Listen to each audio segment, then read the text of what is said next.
Natural Step bases its work on a science-based definition of sustainability, and we have a set of principles, and those principles in a sense are outlining the minimum conditions we need to meet to achieve sustainability. And since the circular economy has to be part of a sustainable society, you could say that the principles of the Natural Step provide guideposts for ensuring that we develop the right type of circular economy and ensure that it's truly sustainable.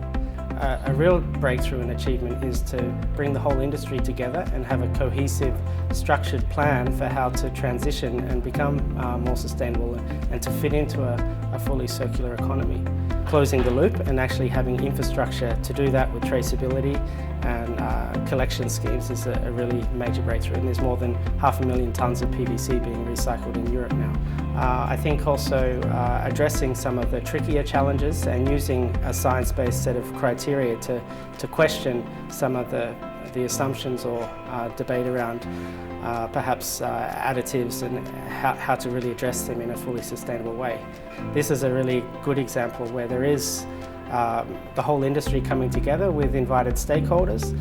So really changing the perception of what the mindset of people within the industry, but also really listening to what stakeholders have got to say.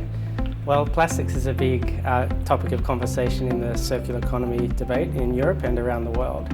And VinylPlus is a good example of how it's important to have an overall plan for how to transition for the industry. So I can see VinylPlus acting as a role model for other industries or segments in the circular economy debate.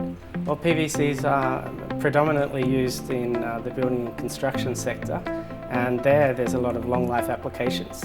So when we start to talk about resource efficiency and balance this question about how to make use of resources from the linear economy and integrate waste streams into the circular economy, we're confronted with a lot of questions about chemicals legislation and how to manage this question of what to do with recycled materials that perhaps have substances in them that are now not allowed in new PVC production or in general in society.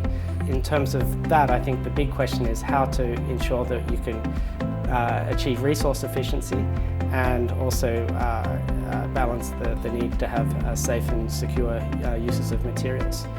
A challenge I see is being able to differentiate and show who's making the progress, and I think that's why initiatives such as having a labelling scheme for PVC products and even having transparent and credible criteria to assess some of the chemicals is really important.